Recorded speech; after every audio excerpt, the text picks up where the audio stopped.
bienvenidos a un nuevo miércoles de Desenredando. Hoy estoy súper emocionada, nerviosa, feliz, emocionada, ya lo había dicho, imagínense la emoción que repetí, emocionada.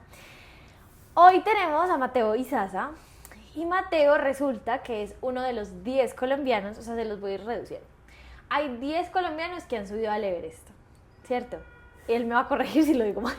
De esos, 9 han sido hombres. De esos, 7 creo. 7 han sido hombres.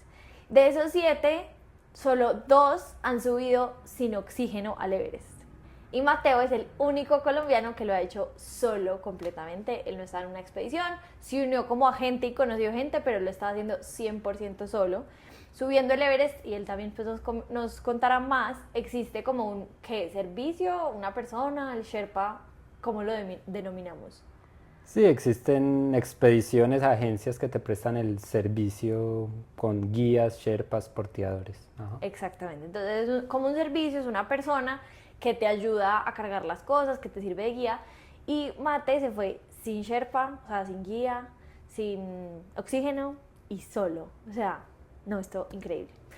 Entonces, antes de que empiece a contarnos su historia de cómo fue subir al Everest, de qué es esto, yo siento que es algo muy loco porque uno tiene subir al Everest, pues o al menos yo como, pues como que lo más imposible que existe en el mundo es como subir al Everest. Pues no lo más imposible, sino lo más difícil. Como que uno lo tiene catalogado como algo extra mega difícil y tenerte a ti al frente que lo has hecho es como wow. Mate hace muchas como cosas de montañismo, de trekking, hiking y todo esto, y tiene justamente una agencia de viajes que se llama SAWA, S-A-W-A.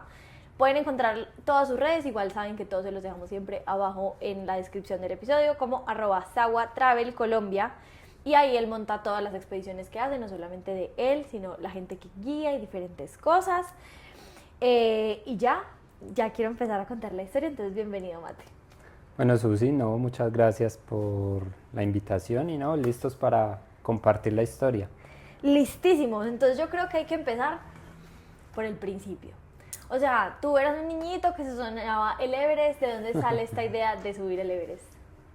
Bueno, a ver, yo crecí en una finca, crecí en la naturaleza y siempre fui muy amante de las montañas. Desde muy chiquito en mi familia organizaban como caminatas ecológicas para recorrer las montañas de Antioquia.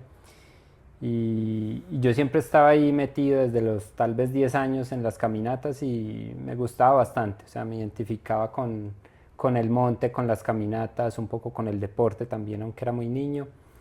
Y yo creo que haber crecido en la finca donde crecí rodeado de montañas, pues me ayudó mucho a perfilarme como montañista, diría yo. Pero digamos que el primer contacto con la montaña lo tuve por allá en el 2002, cuando hacía deporte, entrenaba carreras de aventura. Había una carrera en el Parque Los Nevados y unos amigos me invitaron a conocer el Parque Los Nevados. Allá digamos que empecé yo, pues digamos mi carrera de montañista, ¿cierto? Tuve la suerte de conocer a Manolo Barrios en esa expedición, que fue el primer colombiano que subió el Everest. Y él lo había subido justo el año anterior a la expedición nuestra. Entonces, digamos Estaba que Manolo, fresquito. claro, él estaba fresquito con todas sus historias. Yo era la primera vez que iba a la montaña, era un pelado de 17 años, tal vez 18, no recuerdo. Y Manolo me contagió como esa pasión por el Himalaya, por el Everest. Y yo allá viviendo eso en la montaña, pues quedé como enganchado de una. No, pues es que me imagino. Y yo creo que justamente le decía ahorita a Mate antes de empezar, como que uno no se imagina el Everest. O sea, yo por ejemplo nunca he subido una montaña, o sea, ni el Cerro Tusa he subido, o sea, como que eso no ha sido parte de mi vida para nada. Pero como que yo me imagino el Everest y me lo imagino como, ah, sí, pues una montaña. Yo creo que nosotros no tenemos como esa, no nos imaginamos lo que significa una montaña de ese calibre, no solamente en que así es una subida, sino como todos los peligros que conlleva. Yo conocí a Mate porque lo escuché justamente contar una parte de su historia, solamente escuché como de el último pedacito hasta la cima, entonces todo también va a ser nuevo para mí.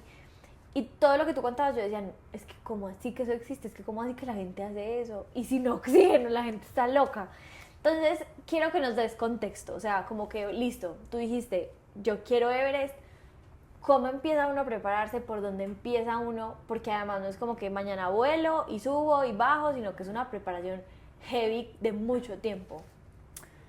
Sí, correcto. Pues a mí me tomó 20 y punta de años la preparación. Nada más.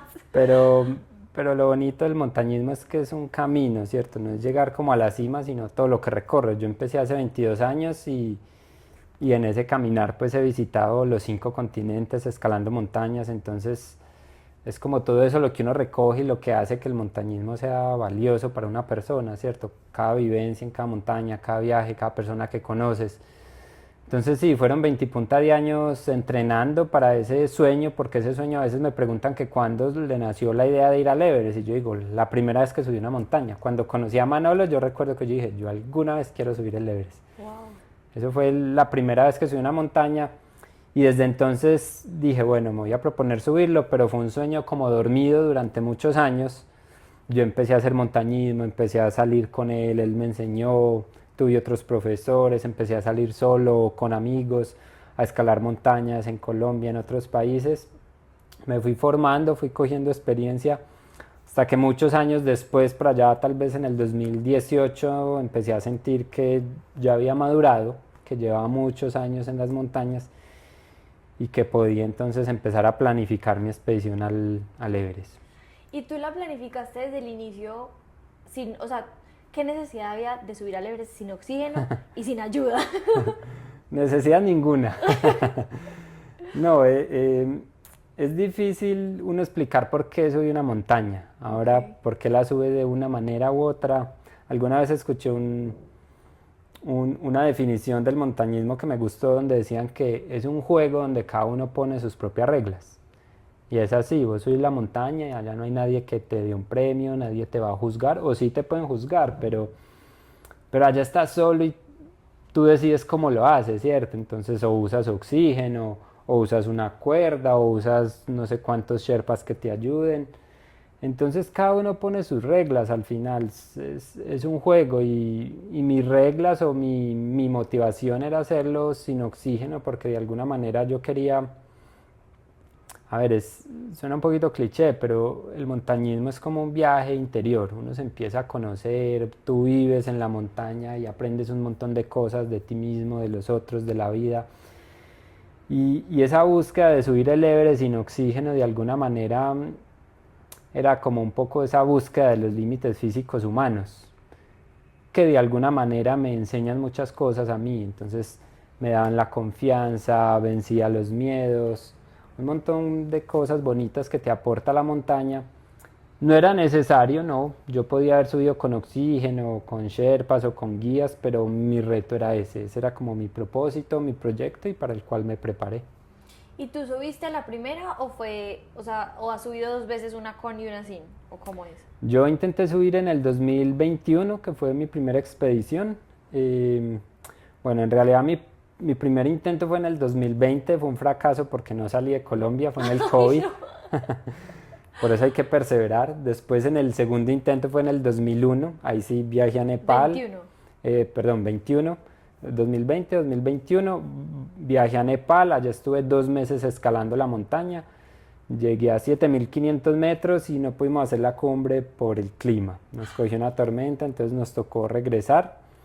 Pero fue una expedición súper bonita, súper importante porque me dio como la confianza para decir, bueno, lo que usted quiere sí lo puede hacer y adquirí experiencia. Entonces, a los siguientes 2 años, o sea, en el 2023 volví, fue el segundo intento y ahí fue que lo conseguí. Y en el 21 también trataste de subir sin oxígeno y sin Sherpa. Sin oxígeno, pero esa vez sí llevaba Sherpa. Era mi primera vez en el Himalaya, no sabía cómo funcionaban las cosas, entonces dije, bueno, lo más importante acá es regresar con vida, ¿cierto? Entonces, pues llevaba un Sherpa que me acompañaba, él era como mi guía, también ellos portean el equipaje, hacen un trabajo pesado, Intensos. muy duro. Entonces la idea era que él subiera con oxígeno y que llevara además oxígeno para mí por si tenía alguna emergencia. Yo iba sin oxígeno, pero como te digo, una tormenta solo nos permitió llegar al campo un poco más arriba del campo 3 y ya, nos tocó descender y bueno, finalizar la expedición. Qué loco que haya gente que ese es su trabajo. O sea, yo no lo sabía hasta que te conocí. Hay gente que su trabajo es subir al Everest, no sé, Exactamente. una vez cada cierto tiempo. O sea, es una Sí. locura. Sí, muchos Sherpas pues lo hacen porque, a ver, los Sherpas son como una etnia indígena de Nepal, los que Sí, viven en esas montañas del Himalaya, son los que trabajan en esa zona, pues porque son los quienes viven ahí, es gente súper fuerte, adaptada, el al organismo está frío, adaptado a la altura, al frío, entonces conocen muy bien la montaña y es gente además muy pobre porque no tiene otro medio de, otro sí, claro. sustento, pues no, otro medio de trabajo. Entonces, casi que si quieren ganar algo de dinero les toca ser montañistas. Desde los años 20 que se está yendo al Everest, eh, pues estas generaciones de Sherpas están allá como enfocadas trabajando, trabajan 2 meses al año, abril y mayo, que es la temporada donde se escala el Everest, y con esa platica que se ganan en esos 2 meses tienen que vivir el resto de año. Entonces, Wow. claro, y muchos de ellos pues desafortunadamente mueren. Es un trabajo súper duro, pero es lo único que pueden trabajar allá. Wow, o sea, algo que para una persona es como la cumbre de su vida, como que mi sueño es subir el Everest, para alguien es Es que un no hay otra trabajo, opción. así es. Qué fuerte. Bueno, Mate, y entrando en materia ahora sí, ¿tú qué sentiste en ese avión llegando a Nepal? ¿La primera o la segunda vez? Como que, ¿cómo te sentías estando a puertas de empezar con ese sueño? Fue muy bonito porque fue un sueño de muchos años y me tocó cuando estábamos llegando a Katmandú ver toda la cordillera del Himalaya desde el avión. Entonces me pasó algo parecido a lo que le pasó a un amigo que contó algo similar y es que cuando uno va en el avión y estaba como amaneciendo y yo empecé a buscar las montañas, las empecé a buscar acá y no veía bien, pero resulta que las montañas estaban era allá, eran unas montañas enormes. Ay, fue pucha, Sí, claro, uno eran busca muy para grandes, abajo. pues y el avión ya iba pues algo abajo, entonces las montañas era uno miraba por la ventanita del avión, pues no hacia abajo, sino como hacia arriba, porque era toda la cadena del Himalaya muy bonita, entonces nada, gratitud de estar en el lugar, eso siente uno. Bueno, y entonces, ahora necesito que nos des contexto. ¿Cómo funciona? O sea, danos como el contexto logístico que necesitamos para entender todo lo que nos vas a contar en cuanto a bases, en cuanto a aclimatación. Se dice así, ¿cierto? Sí, Aclimatación. pues a ver, el Everest es la montaña más alta del planeta sobre el nivel del mar. Tiene 8.848 metros, está ubicada entre Nepal y el Tíbet o China, ¿cierto? La mitad de la montaña pertenece al territorio tibetano y la otra mitad a Nepal. Yo subí por el lado de Nepal. Inicialmente había contratado la agencia para subir por el lado del Tíbet, pero desde la pandemia cerraron esa entrada, entonces pues lo hice por el lado de Nepal. Mm, Queda el Everest en la cadena montañosa de los Himalayas, que es la única cadena que tiene picos de más de 7.000 metros en el mundo. ¿Qué más te cuento? Por supuesto está situado en Asia. Y bueno, es una montaña que se puede escalar 2 meses en el año. O sea, hay como una pequeña ventana de buen clima donde todos tratamos de escalar en esa De temporada. buen clima. Sí, exacto. Porque el resto de meses del año hay unos vientos muy fuertes que van por todo el planeta a partir de 7.000, 7.500 metros, el jet stream que llaman. Entonces en esos otros meses no es posible escalar la montaña por el viento. Sí hay expediciones que lo han intentado en otros meses, en invierno, pero es bien difícil. Digamos que el 99% de los que intentamos lo hacemos pues en esa temporada de abril y mayo, cuando el viento es un poco más bajo. Ok. Entonces uno escala en esos 2 meses porque también para uno poder escalar esa montaña de esa magnitud necesita aclimatar el cuerpo. ¿Y qué es aclimatar el cuerpo? Es básicamente que el cuerpo pase un tiempo en la montaña cambiando su fisiología o digamos adaptándose a la altura, creando glóbulos rojos, hemoglobina para coger el poquito oxígeno disponible que hay allá arriba.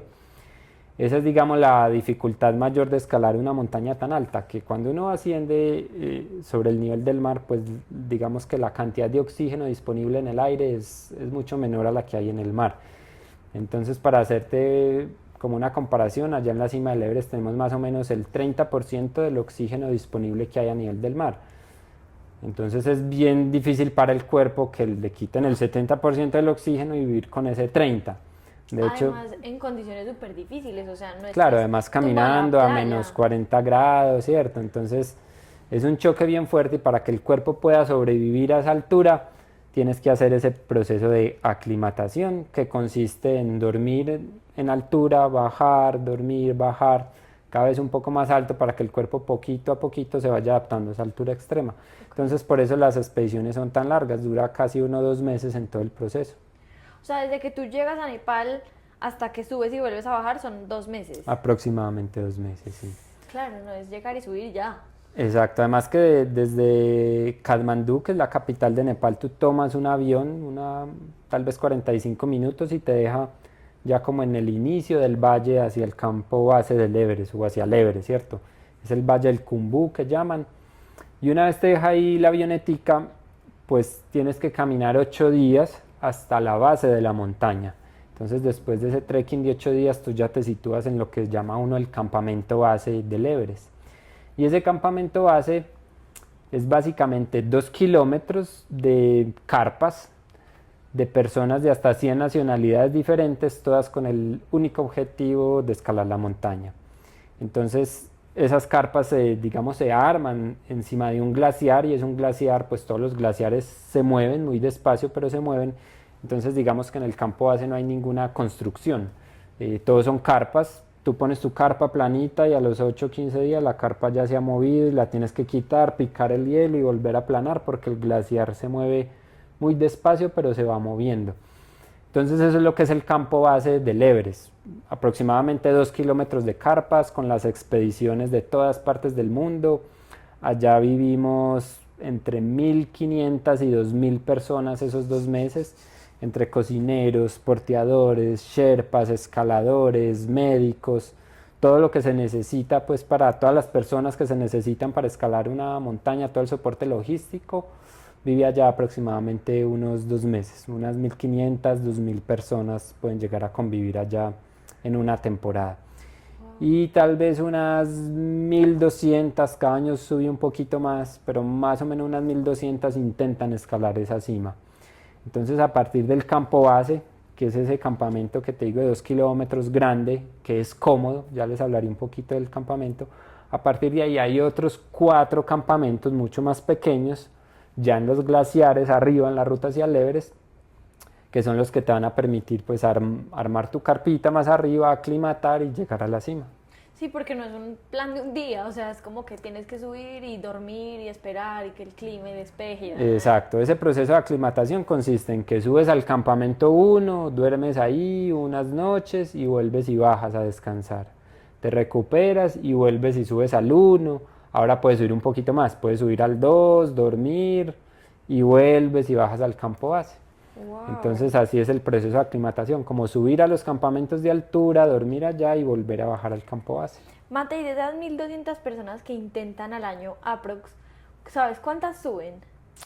Bueno, en el 2023 de esas 1.200 logramos llegar a la cima a 600 personas. Muy poquitas. Y solo 2 lo hicimos sin oxígeno, un pakistaní y yo lo pudimos hacer sin oxígeno. 2, pues, pucha, Sí. es que es impresionante como la reducción, o sea, Sí, el porcentaje sin oxígeno es mucho menor, sí, es un reto físico bastante mayor subir con o sin, porque No, cuando pues, te pones el oxígeno, pues estás simulando una montaña de tal vez 6.000 metros. Eso es oxígeno suplementario, lo cual quiere decir que es oxígeno que te entra de tu botella de oxígeno más oxígeno del aire, ¿cierto?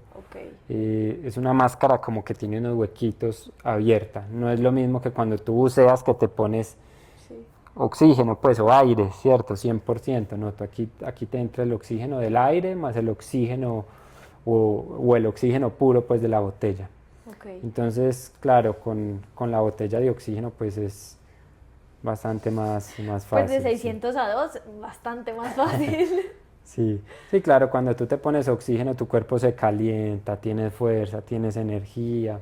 Yo recuerdo que uno de los compañeros de expedición, que uno de los que subió a la cumbre, se le acabó la botella de oxígeno muy arriba, llegando a la cima, y él no sabía. Él dijo que él se empezó a sentir muy mal, que le empezó a dar mucho frío, empezó a tiritar y que las piernas eran como una gelatina, que ya no era capaz de caminar. Y que le dijo a su sherpa, yo ya no tengo fuerza, me tengo que volver ya. Y que el sherpa le miró la botella y dijo, no, es que a usted le acabó el oxígeno, venga, yo se la cambio.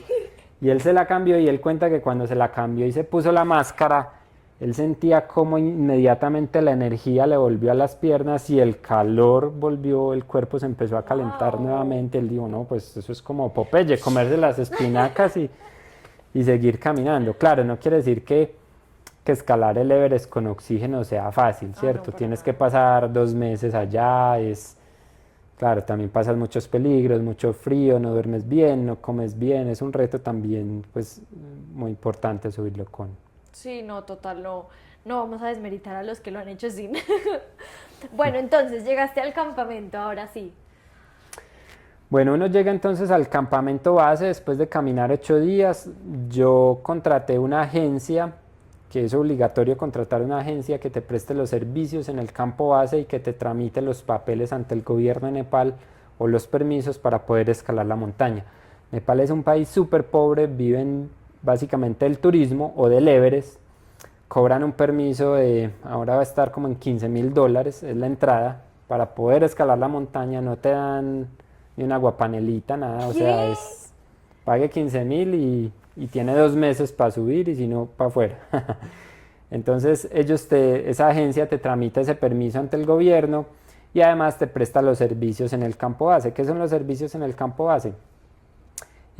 Una ducha pues precaria, pero por lo menos una duchita, una letrina y la alimentación, que es lo más importante, y te ponen una carpa. Entonces yo en el campo base tenía eso, yo me uní a una expedición internacional, no conocía a nadie, yo llegué solo por mi cuenta, llegué al campo base y allá conocí los otros escaladores, éramos más o menos 10 escaladores con tal vez unos 50 sherpas, que eran los de esa agencia, y esos sherpas se encargaban de organizar los campamentos, los 4 campamentos de altura para todos los clientes, menos para mí, porque yo solo estaba contratando o pagando los servicios del campo base. Claro. Entonces quiere decir que cuando yo estuviera en el campo base yo iba a tener derecho a la carpa, a la ducha, al baño y a la comida, que era para mí lo más importante.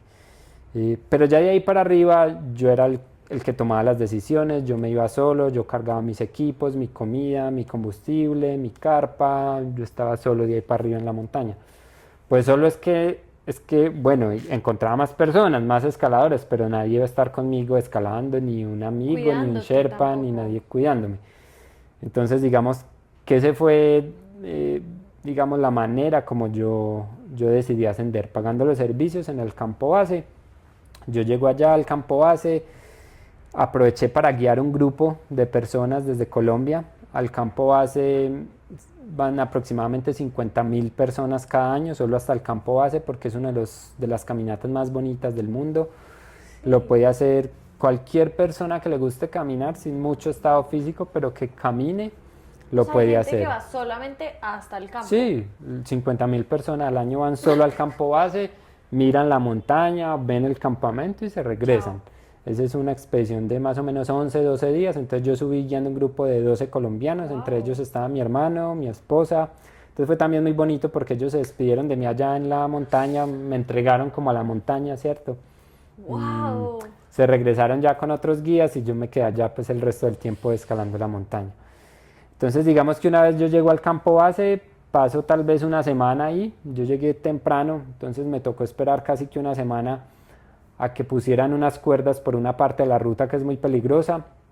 Otros sherpas de otras expediciones se encargan como de fijar cuerdas en la ruta, sobre todo en los tramos más peligrosos, y todos tenemos acceso a esas cuerdas.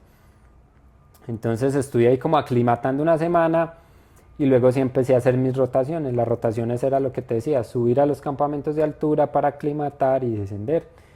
Yo hice la primera rotación, subí al campo 1, pasé, la idea era pasar una noche, pero me tocó pasar, si mal no recuerdo, 2 o 3, porque ahí me cogió una tormenta, entonces estaba en mi carpita ahí esperando a que pasara la tormenta. Luego subí al campo 2 y otra vez otra tormenta y me tocó quedarme 5 días metido dentro de la carpa solo. Se me iba acabando la comida, yo la iba racionando. Pero bueno, no pasó nada. Y como la montaña se cargó tanto de nieve, no pude ascender al campo 3 en ese momento. Entonces bajé, sin embargo había hecho una buena rotación porque había pasado muchas noches en altura. Bajé al campo base, descansé unos días y hice una segunda rotación. Mi idea era hacer 2 rotaciones. En esa segunda rotación volví a subir por los campamentos y llegué casi hasta el campo 4, que esa era la idea. Llegué al campo 4, y me regresé otra vez al campo base. Ya mi idea era parar en el campo base tal vez una semana para comer, dormir bien, porque ¿qué pasa? Cuando tú estás en los campos de altura, tu cuerpo se está aclimatando, o sea, está, digamos, Sufriendo. sí, está sufriendo y está creando glóbulos rojos que son los que van a coger ese poquito oxígeno que uno va a respirar. Entonces el cuerpo empieza a crear más glóbulos rojos, entonces se está aclimatando, pero a la vez se está desgastando. Claro, Porque allá no duermes, allá no comes casi, el cuerpo no recibe alimentos. Entonces hay que tener un balance entre la aclimatación y el desgaste. Claro. Entonces la idea mía era parar 8 días en el campo base porque allá uno duerme mejor, comer bien y volver y arrancar hacia la cima. Muchas de las personas que van, lo que hacen es que bajan al campo base, toman un helicóptero y bajan hasta un pueblo mucho más abajo, a 3000 metros, inclusive muchos van a Katmandú, se quedan en un hotel 5 estrellas una semana, comen bien porque allá en un hotel tú puedes dormir, comer bien, vuelves y te nutres y vuelves y subes en helicóptero hasta el campo base, no pierdes los glóbulos rojos que cogiste en la aclimatación porque ellos te duran 15 días, 20, entonces hiciste la aclimatación pero bajaste a descansar realmente a la ciudad. Te repusiste de verdad. Sí, entonces te repusiste de verdad.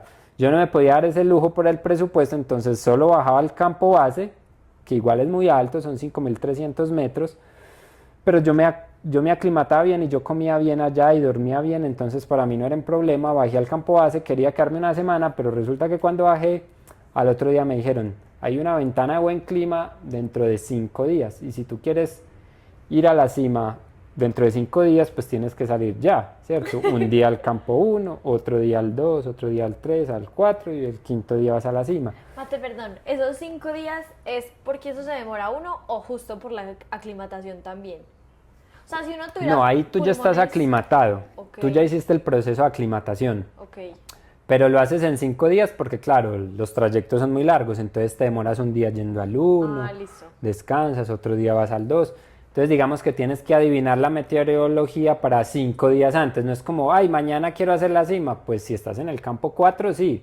Pero si estás en el campo base, mañana no la vas a poder hacer. Claro. Tienes que contar esos 5 días. Entonces yo bajé al campo base y me dijeron, dentro de 5 días hay una buena ventana. Vuelva y Entonces suba. yo solo pude descansar un día y volví a arranqué a subir. Entonces, pues nada, yo arranqué el ascenso, subí derecho hasta el campo 2 en realidad. De los 10 compañeros que yo tenía de escalada, 2 decidieron que también iban a subir en esa fecha. Entonces digamos que medio compartía camino con ellos porque pues todos los días desayunábamos, almorzábamos, cenábamos juntos. Entonces eran como ya amigos, uno era un japonés y el otro era una persona de Moldavia. Salimos, digamos, juntos al campo 2, aunque bueno, ellos iban con oxígeno y con sus sherpas. Y a los 10 minutos pues cada uno se separaba. Yo iba primero que ellos, yo caminaba más, entonces yo me iba solo. Y cuando llegaba al campamento, pues allá ellos al rato llegaban. Llegan después que tú con oxígeno y Sherpa. Hasta el campo 2 o 3 todos van sin oxígeno. Ah, ok. Sí, Pero igual ellos muy teso. suelen usar oxígeno después del campo 2 o del 3. Entonces todos arrancamos sin oxígeno. Bueno, yo llegaba antes que ellos, los esperaba ya en el campamento, allá nos reuníamos. Continuábamos, llegamos al 2, al siguiente día fuimos al 3 y ya el 3 prácticamente el ascenso a la cumbre va desde el campo 3 porque tú vas al 4, descansas unas horas y a las 5 de la tarde o 6 vuelves y arrancas el ascenso hacia la cima. Entonces en realidad ahí lo que descansas es muy poco, unas pocas horas antes de arrancar hacia la cima. Y una vez llegas a la cima, vuelves y bajas al 4, descansas tal vez una hora, hidratas y sigues bajando porque toda esa zona de 7500 hacia arriba la llaman la zona de la muerte, precisamente porque el cuerpo ahí se está muriendo. El cuerpo a esa altura no puede sobrevivir. Entonces lo que uno trata es de ascender y descender pues antes de morirse, ¿cierto? Porque estás en esa zona donde el cuerpo no se recupera, donde el cuerpo no come, donde el cuerpo no duerme. Tú sí puedes sobrevivir ahí unos días, pero ahí no podrías vivir. Así te construyan una casa, ten comida, a esa altura el cuerpo humano no sobrevive. Entonces esa es la famosa zona de la muerte y por eso trata uno de estar el menor tiempo posible para llegar a la cima, bajar y salir. Uno lo que quiere hacer es bajar, descender. Entre más descienda sabe que la vida pues es más fácil allá abajo donde el cuerpo puede respirar bien.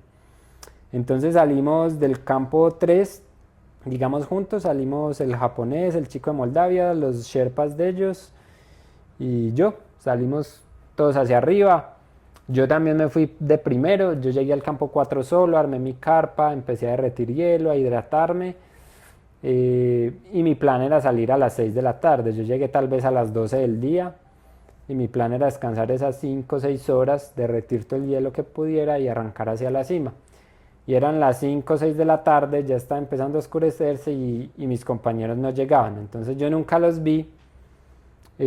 Igual yo iba solo, ¿cierto? Pero de todos modos es bueno, por lo menos compartes miedos. Sí, total. Que haya un compañero por ahí con Sherpa, bueno, por lo menos uno dice, aquí va otro loco al lado mío igual. Entonces ellos nunca llegaron y yo cuando iba a salir abrí la carpa y miré que las expediciones de otras agencias ya todas con sus botellas de oxígeno camino hacia arriba, porque se suele escalar de noche porque hay más frío, menos posibilidad de avalanchas, para que uno descienda de día, que es más peligroso descender cuando uno está más cansado.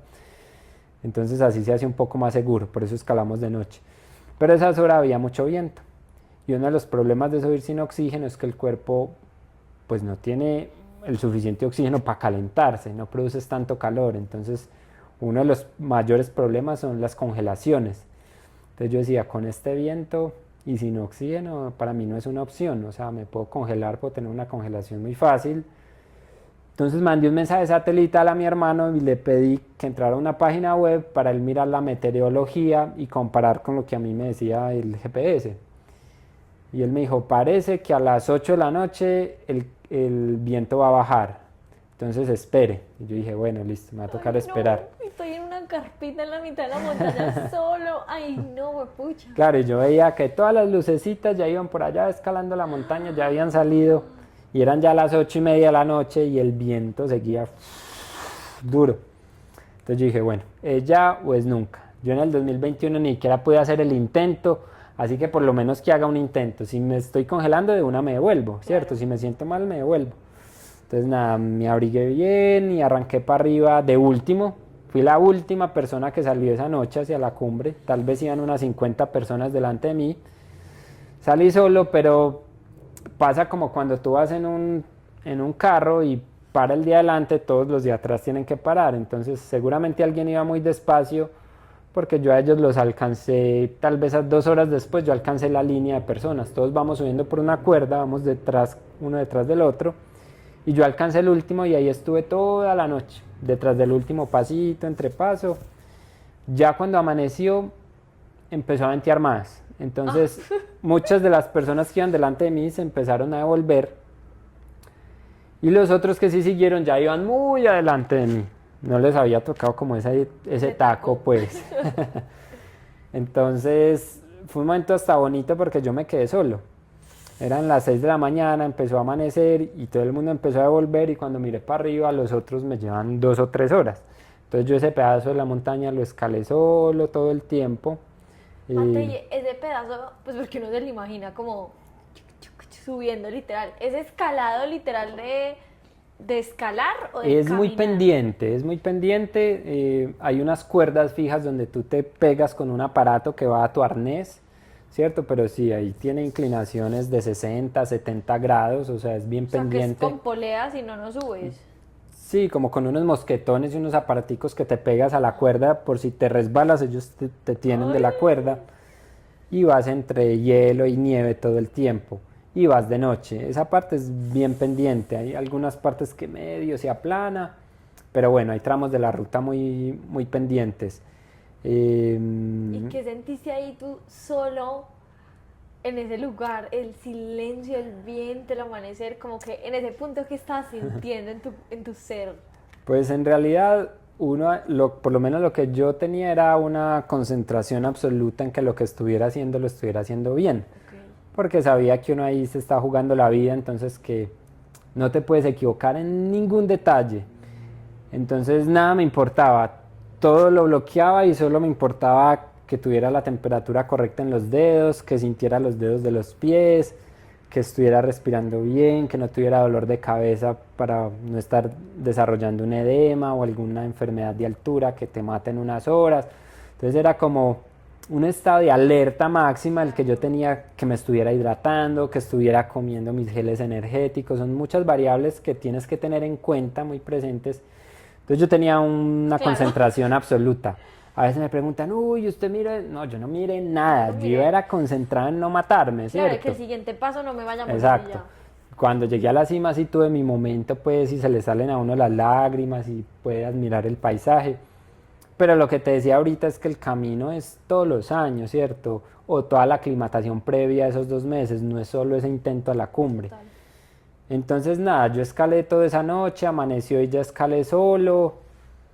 Y cuando llegué a la cima sur, que es un lugar antes de la cima real, te faltan tal vez 2 horas, 3 horas para la cima real, pero ya estás muy cerca, estás solo 100 metros debajo de la cumbre principal. Y son 2 horas, o sea, 100 metros no es nada. Sí, claro, es que mira, ya, pues yo por ejemplo acá en Medellín haciendo 1000 metros de desnivel, pues pasar de 1500 a 2500 corriendo en una montaña rápido, pues lo puedes hacer más o menos en 1 hora. Y allá esos mismos 1000 metros los hice en 16 horas. Entonces la diferencia es, o sea, yo daba 2 pasos o 3, así, 1, 2, 3 y quedaba como si hubiera corrido los 100 metros, quedaba como un rato, 2 minutos, descanse y ya cuando uno otra vez, 1, 2, 3, así, pues mira, me demoraba 1 hora acá y allá me demoré 16 en 1000 metros, entonces también es un ejercicio de mucha paciencia, mucha resistencia mental, de conocer su cuerpo, porque yo siempre tuve energía y siempre tuve fuerza para continuar, pero la respiración era lo que me limitaba, o sea, la respiración era que, ay madre, era así como te digo, Y en ese muy difícil. Además que uno usa una máscara para que el frío no te queme los pulmones, porque es aire a menos 35, menos 40 grados. Y esa máscara es como estar respirando con un tapabocas, que no te deja respirar bien, que uno lo quiere quitar, ¿cierto? No, pero tampoco Entonces puede. también es más difícil todavía, a pesar de que no hay oxígeno casi, pues tienes una máscara aquí que no te deja respirar, entonces era muy difícil, de eso sí me acuerdo, la respiración era, yo decía, no, yo tengo que contar los pasos para contarle a mis amigos de verdad cuántos pasos soy capaz de dar, y cuando estaba fuerte daba 4, Wow. sin poder, pues antes de parar.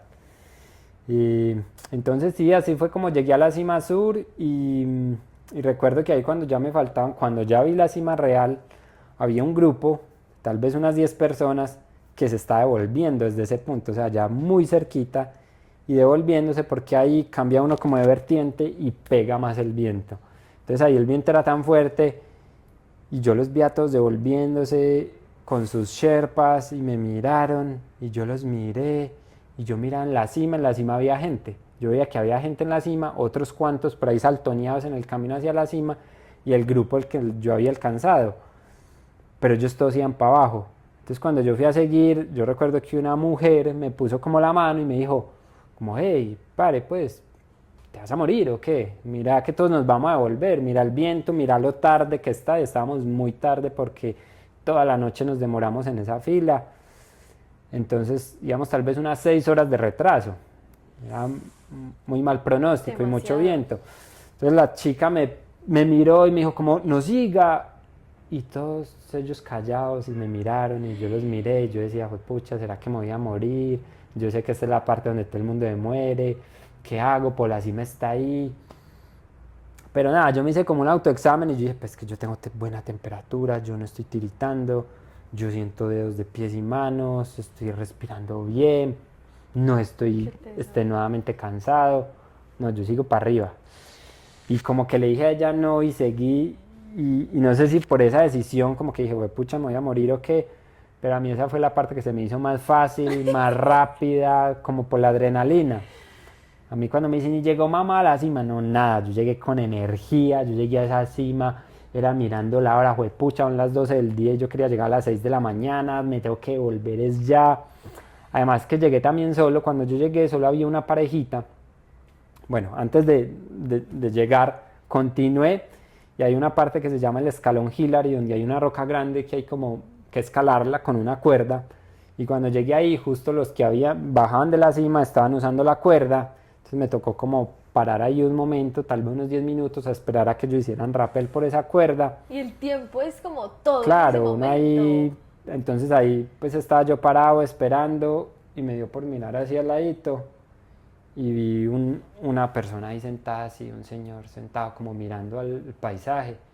Yo, pero tan raro este man ahí sentado como fuera de la ruta porque estaba 2 metros abajo, con gorrito, tenía las gafas, yo lo vi por detrás. Y cuando lo miro bien, claro, la chaqueta tenía como años de pegarle el sol y era una persona vestida igual a uno y congelada, quién sabe cuántos años llevaba allí. Porque Qué los cuerpos no fuerte. se descomponen allá por la Claro. temperatura, O sea, tal cual fue estaba. como alguien que se dio cuenta que no le iba a dar y se sentó a ver la vista morir, ¿o qué? Sí, también hay una muerte como una allá que se llama la muerte dulce, la llaman también la muerte blanca. Y es que vas tan agotado que tú te quieres sentar, paras un momentico, llevas 2, 3 días, 4 días sin dormir, Y ya. cierras los ojos y así te quedas y no te das cuenta. Entonces hay personas que se han muerto así, del cansancio extremo, simplemente se sientan y ahí se apaga el cuerpo. Y bueno, yo vi a este tipo y como que dije, ay, fue madre, mejor no miremos mucho. Por fin cogí la cuerda, seguí escalando y faltando tal vez unos 10 minutos me encuentro un tipo de amarillo sentado al que yo le pregunto, ¿cuánto falta para la cima? Y me dijo, 10 minutos. Y yo, listo, 10 minutos, seguí. Precisamente faltaban como unos 10 minutos. Cuando llegué a la cima solo había una parejita, o el Sherpa con su cliente, se estaban tomando la foto, arrancaron a descender y me quedé yo solo. O sea, yo era la última persona en la cima del Everest, nadie subía detrás de mí, ¡Juepucha! todo el mundo ya había bajado. Entonces también fue un bonito momento porque estaba yo en la cima del mundo, solo, sin nadie a mi lado, nadie me podía tomar la foto. Eh, pero bueno, fue bien especial. Recuerdo que me senté en la cima es literalmente un caballetico, o sea, tú te sientas así como con un pie en la China, con el otro en Nepal, y miras allá los Himalayas y al otro lado el Tíbet, que es muy diferente, la cadena grande de los Himalayas, mientras que acá al lado del Tíbet es como un altiplano muy bonito. Bueno, ahí tuve como unos pocos minutos de agradecimiento, de sentirme emocionado, de que se me vinieron las lágrimas, pero también estaba concentrado en regresar de una.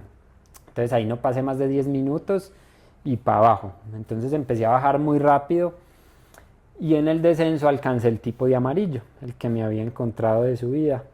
Tenía un traje amarillo y como ya pues mucho más rápido, entonces cuando lo fui a pasar, él me hizo así con las manos, me las mostró y tenía sus manos congeladas.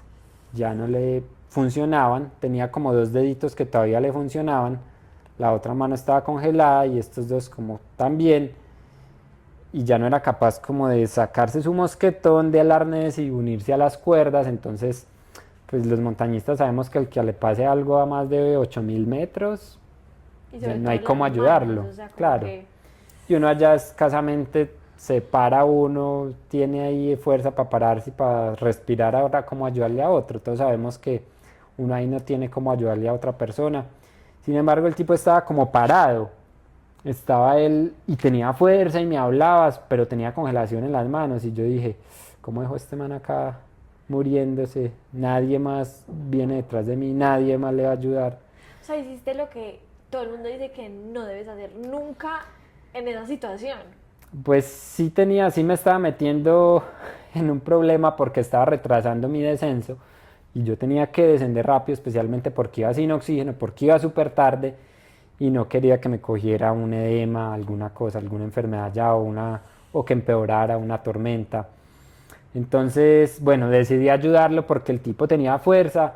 Yo recuerdo que ahí aproveché, yo dije, bueno, si me voy a embalar con este man, pues por lo menos que tenga fuerza. Ahí aproveché para parar, saqué mi agua, tomé y le di a él para hidratarlo, le di un gel energético hacia lo bebé porque él no O tenía cómo sea, estripárselo.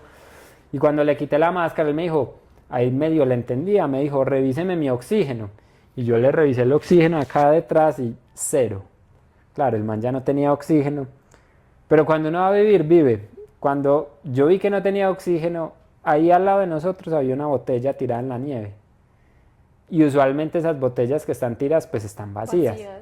Y yo la cogí llena. Entonces se la cambié, se la puse, le abrí el regulador, le puse la mascarita, tan. Listo, vamos para abajo. O O sea, un Entonces yo le ángel. iba cambiando su mosquetón, tan. Llegamos a un punto donde yo era muy pendiente y había que hacer rapel. Entonces yo le dije, yo le monto un nudo acá especial, usted quédese ahí, yo bajo de primero y cuando yo llegue abajo, usted se tira, que yo lo freno. Usted no tiene cómo frenarlo, pero yo lo freno. Entonces yo hice eso y cuando llegué abajo, pues el man quedó, no sé, 80 metros más arriba de mí. Y yo le dije, hágale pues, baje. No nos oíamos por el viento, pero yo le hacía así. Y el man no era escalador, entonces él no sabía bien qué estaba pasando. Y me dio así, y yo necesitaba que depositara todo su peso en la cuerda para que el nudo se activara y pudiera bajar. Y él, no, y yo, pero baja, pues baja, y le hacía, Qué y él nada, y rogadera. él nada. Entonces yo le dije, me voy. Y entonces cuando yo le dije me voy, el man se desesperó, con estos dos deditos se quitó el guante que tenía, porque en esta mano ya no tenía guantes, yo no sé si fue que el viento le botó los guantes o qué, pero el guante que le quedaba, porque uno usa como 3 guantes en cada mano, y él no tenía los guantes que eran, entonces como que con este lo botó de la rabia, y el tipo se intentó tirar al vacío, y el vacío son 3000 metros al Tíbet, y él brincó, pero como yo lo dejé pegado a la cuerda, volví y cayó sentado en la nieve. Y yo vi esto, yo dije, jue madre, este man se tiró, pues se intentó Se tirar. rindió. Claro, porque él ya sabía que él ahí se moría, es que él no tenía cómo más bajar si nadie le ayudaba. Entonces yo le dije, bueno, espere pues huevón, yo vuelvo y subo. Y volví, subí por ese man, era poquito, eran 80 metros, 60, yo Pero no recuerdo. pues cada momento cuenta. Pero eso me tomó tal vez una hora subir por él. Y No. volví, subí por ese man. Y cuando llegué, él ya estaba así. Ya no me miraba, ya no me reconocía. Después de un momento como que abrió los ojos y ya no me reconocía. Me tiró 2 patadas así con los crampones que son los chuzos. Yo pues afortunadamente estaba así, los paré y me rompió los guantes, me rompió el traje. Pero no me pegó a mí. Entonces yo ya me hice así. Le di la bendición y me fui. Porque yo ya no podía, él no me reconocía, ya no se podía parar. Y donde este man me empuje aquí para abajo, ¿qué? Entonces, bueno, ahí me tocó tomar la decisión de dejarlo, descender. Yo llegué al campo 4, como llegué tan tarde no pude seguir descendiendo, sino que me tocó pasar esa noche ahí. Y al día siguiente sí seguí descendiendo, llegué al campo 2 sin problema. Bueno, y le conté la historia pues como a la gente de que se me había quedado una persona allá arriba. Bueno, resulta que cuando bajaba al campo 2 subía mucha gente porque la ventana de buen clima era varios días, entonces como que al siguiente día otros iban a intentar y al siguiente otros. Entonces usábamos las mismas cuerdas para subir y para descender y en un momento me tocó a mí parar tal vez una hora y a que la gente que subiera soltara la cuerda para yo bajar. Mientras estaba ahí sentado, bajaba otro tipo y se me sentó al lado y me empezó a conversar y me dijo, ¿vos hiciste cima ayer? Y yo, sí. Ah, vos también. Ah, bueno, que no hay qué. Y él vio que yo no estaba usando oxígeno, entonces se interesó mucho en mi historia. ¿Cómo así? ¿Y usted por qué no tiene oxígeno? No sé qué. Y un tipo muy querido, un ucraniano. Hablamos por ahí 2 horas, seguimos caminando de ahí para abajo juntos. Él lleva 2 sherpas. Por allá más abajo sacaron una Coca-Cola y me dio Coca-Cola. Entonces yo lo recuerdo por eso, porque me dio una Coca-Cola y un Snickers antes de llegar al campo 2 y él me dijo, yo también hice cima, pero voy triste porque tengo congelaciones en los dedos. Entonces yo voy a llegar al campo 2 y ahí mismo voy a pedir evacuación y que un helicóptero me lleve al hospital en Katmandú porque estos dedos ya no los siento. Bueno, yo eso fue lo único que supe del man, tan, me despedí. Él sí, como estaba tan interesado, me tomó unas fotos y aquí en mi traje, en mis chaquetas, llevaba Sagua Travel Colombia. Yo le dije, si quieres saber más de mí, tómele una foto y por acá, tan, y él tomó la foto. Eso se quedó así, yo llegué al campo 2, al otro día fui al campo 1, al base, bueno, en un solo día al base. Ya pues me felicitaron los amigos, los compañeros, todo. Regresé a Katmandú, viajé a Colombia y tal vez 3 semanas después yo acá viendo correos electrónicos viejos. Tenía un correo que decía, hola, soy no sé quién, nos encontramos en el Everest, yo estoy acá en el hospital con la persona que usted ayudó a salvar. Y yo, ¿qué? Yo no entendía, yo no me acordaba, yo no, pues cualquier que ayudó a salvar, yo no salvé a nadie, pues yo no me acuerdo. Sí, O sea, yo no claro. entendía, pero me hablaba con mi nombre y yo, vení, ¿quién sos vos? Escríbeme al WhatsApp. Y me escribió al WhatsApp y me dijo, sí, ¿no se acuerda que le di una Coca-Cola? Y yo, ah, vos, Y claro, sí, ya sé ahí, quién sos vos, ¿cómo así? ¿Qué te pasó? ¿Qué hubo de tus dedos? No, perdí 2 dedos. Me mandó la foto. y me mandó una foto y él llegó. Resulta que en Katmandú no hay hospital de quemados como en Colombia, sino hospital de congelados. Entonces lo mandaron para el hospital de los congelados, llegó allá, le estaban tratando sus dedos y al otro día le pusieron en la camilla al lado a alguien que acaban de rescatar del Everest, que lo habían bajado en un helicóptero, y él empezó a hablar con esa persona y dijo, pero es que esto fue lo que me contó el colombiano. Pasó una noche casi en la cima del Everest, lo ayudó a alguien, el mismo día que yo hice cima, o sea, esto es lo que me contó el colombiano. Entonces le tomó la foto, le preguntó por mí, él dijo, sí, yo me acuerdo, a mí alguien me ayudó, pero luego no me acuerdo de nada. Yo solo me acuerdo que cuando me desperté, estaba solo de noche y yo veía las banderitas de la cima del Everest, pero yo no recuerdo nada más, no sé qué pasó con la persona que me estaba ayudando, él me ayudó mucho rato, pero nunca más lo volví a ver. Entonces la historia con él fue que finalmente él quedó ahí toda la noche con la botella de oxígeno que yo le puse y al siguiente día que subía una expedición muy grande para la cima, lo encontraron ahí todavía vivo. Entonces varios de los Sherpas se devolvieron con él arrastrándolo hasta un punto más abajo donde sí vuelan los helicópteros y lo pudieron enganchar con una cuerda y lo llevaron al hospital. Llegó, mejor dicho, a Katmandú antes que yo. O sea, Y lo rescataron y yo me di cuenta, no sé, 3 semanas después de que él estaba vivo, de que porque yo a todo el mundo le conté, se me murió un... o sea, el duelo que tú tuviste que hacer bajando, pues porque de una forma u otra tú te responsabilizaste de su vida y después como que, o sea, tú cómo fuiste capaz de decir, te tengo que dejar aquí, o sea, como que tú, Claro, eso ¿cómo fue te sentiste? eso fue una decisión maluca, pero a la vez fácil, porque sabes que es tu vida la que peña y yo digo, ya este man me pegó una pata donde me empuje aquí para abajo en cualquier momento y nos faltan horas, es mi vida. Y él ya no es capaz de pararse, o sea, yo lo puedo ayudar si él se para, pero si no, yo no lo puedo cargar. Entonces, no, yo de ahí de una, no, es mi vida y me voy. Claro, me dio mucho pesar del hombre, yo lo miré una última vez, pero jamás pensé que él fuera a sobrevivir. Después me enteré que él era el capitán, un capitán del ejército de Nepal, que estaba subiendo con su Sherpa y a los 8500, que había tanto viento y que todo el mundo se devolvió, el Sherpa le dijo, yo no sigo, devolvámonos. Y él le dijo, no, yo sigo. Y él siguió solo, pero claro, él no era experto, no sabía bien, se le volaban los Qué guantes. responsable. Entonces se fue solo y por allá le pasó esa. Pero bueno, ¿Y pudo sobre... volviste a hablar con él? Sí, resulta que mi hermano escribió un libro sobre esa expedición mía al Everest y yo no he vuelto a hablar con él, pero mi hermano lo llamó, lo contactó, hablaron mucho, esa historia está en el libro, se llama Montaña en 2 actos, para el que lo quiera adquirir, está en casi todas las librerías, se lo pueden comprar también online. El caso es que si mi hermano habla con él y cuenta ahí la historia, yo ahora vuelvo al campo base del Everest en un mes, ahora en abril voy a guiar un grupo otra vez hasta el campo base del Everest, entonces parece que me voy a reunir con él como a verlo, a conocerlo, Ay, conocerlo en no. otras, ya, bueno, desafortunadamente el chico perdió todos sus dedos de manos y pies, pero está vivo, ¿cierto? ¿Iba a volver? Yo voy a volver a Katmandú, pero él Bueno, no, pensé que lo ibas a ver en el campo base. no, yo voy Y a volver al campo base, pero bueno, como paso por Katmandú, pues le hago la visita y ay, pero qué emocionante esa es la volvértelo a idea. encontrar. Sí, vamos a ver qué pasa. Cuando yo te escuché contar la historia, justamente esa como del final, tú nos dijiste que cuando habías llegado a la cima, bueno, a mí nunca se me va a olvidar eso, que tú dijiste como, listo, ya llegué, pero mi cima está en Colombia, ¿sabes? Volver a Colombia, bajar. O sea, ¿cómo?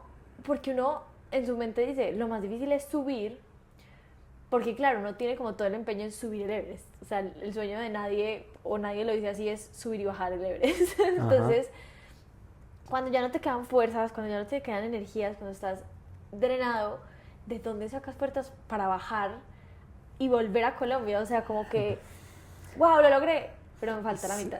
Sí, los montañistas sabemos que la cima es en la casa o es en el campamento de nuevo, porque la cumbre es solo la mitad del camino, te falta el descenso y en el descenso es que más accidentes ocurren, porque vas más cansado y porque es un poco más difícil técnicamente descender que ascender, Sí. ¿cierto? Entonces te puedes resbalar más fácil y claro, las estadísticas muestran que la mayoría de personas mueren en el descenso, entonces nada, por eso te decía, yo llegué a la cima y decía, bueno, voy en la mitad del camino, uno ahí no está tranquilo, pues uno está feliz y de todo, pero uno está tranquilo en realidad cuando 3 o 4 días después, cuando llega al campo base y sale el glaciar. sabe que no le cayó una avalancha, ni una grieta, ni nada.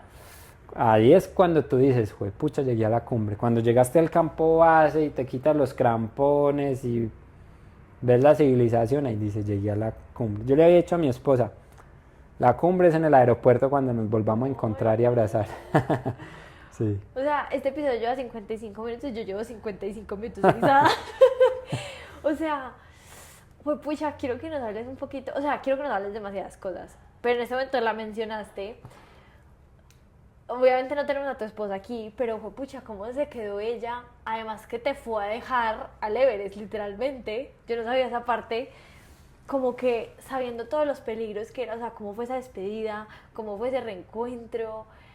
Pues yo no sabía que había comunicación mientras uno subía y bajaba, o sea, fue pucha. Claro, uno vivía ya una historia, pero acá la familia vive otra. O sea, mi esposa es, digamos, muy tranquila, pero resulta que cuando yo estaba haciendo el día de cumbre, llevaba un GPS por el cual ellos me pueden seguir en tiempo real, entonces ellos acá desde el computador pues pueden ver cómo el puntico se va moviendo en la montaña, saben dónde estoy yo. Ellos vieron que yo hice cima, vieron que empecé a descender, pero luego por tanto viento que había y las nubes y todo, se perdió la señal y ellos no les marcó que yo seguí descendiendo. Entonces Ay, qué ellos susto. fueron como unas 6 horas donde ellos no sabían, hey, Mateo nunca me volvió a mover, está ahí el punto, ¿qué pasó con él? 6 horas después yo ya en el campo 4, cuando por fin llegué y me metí a mi carpa, les empecé a escribir, hola, no, estoy súper descompuesto porque ayudé a una persona que se me murió y no sé, pum, y se me apagó. Pero Y al no menos tenía una batería. señal de vida. Sí, les dije que estaba, pero Vivo. les dije que estaba en el campo 4, ellos ya veían que estaba en el campo 4 porque apareció de nuevo la señal, pero el único mensaje que me salió fue como partido y solo les alcancé a decir como estoy muy cansado, algo así, porque ayudé a una persona que se me murió, les dije todo lo trágico. Y lo segundo que les iba a decir era, pues, pero estoy bien, voy a dormir acá, mañana continúo bajando, no tengo nada, no tengo congelación, estoy bien de salud. Y eso no les llegó. El GPS se murió, se acabó la batería. Y claro, pasaron otros 2 días hasta que yo pude bajar, recargarlo y enviarles otro mensaje. Entonces ellos acá eran como, pues pucha, ¿qué pasó? ¿Dónde está? ¿Se perdió? Fueron 2 días malucos para mi familia. Súper complejos. Porque Sí. además estabas en el campo 4, o sea, estabas Claro, en lo muy más arriba. peligroso.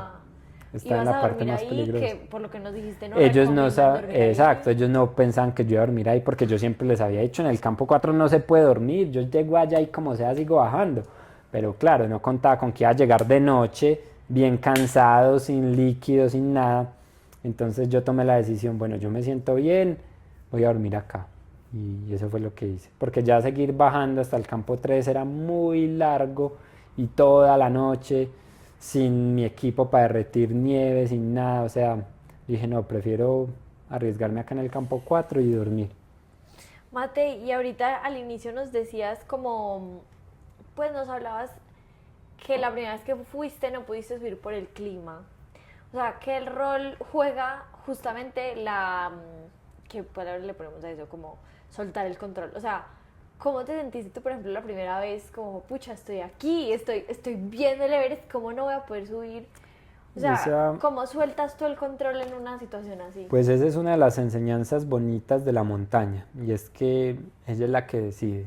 O sea, tú te puedes preparar años, ser, no sé, el Superman, el que sea, pero si el día que vas a subir no hay buen clima, Si la montaña nadie no sube. quiere, O sea, no si la sube. montaña no quiere, uno no sube. Entonces, sí, eso es bonito y te ayuda a muchos aspectos de la vida que son similares, ¿cierto? La montaña o el montañismo es como un poquito una metáfora de la vida en muchas ocasiones, es lo mismo. Son básicamente las mismas enseñanzas que uno puede tener en el trabajo, en la relación de pareja, en la universidad, pues no sé. Y, y nada, en ese sentido yo sabía que eso yo no lo controlaba, entonces pues lo suelto. Si no lo controlo, lo suelto y trato de controlar lo que sí puedo controlar. Mis entrenamientos, mi nutrición, mi hidratación, mi equipo, pues el equipo técnico que llevo. Todas esas variables que yo sí puedo trabajar y controlar, trato de ser súper meticuloso y hacerlo todo muy bien para finalmente dejar que la montaña decida si puedo o no. Sí, Sí, porque si la montaña decide que sí, tú no estás listo, es más doloroso, yo también, creo. exactamente. Cuéntanos del miedo.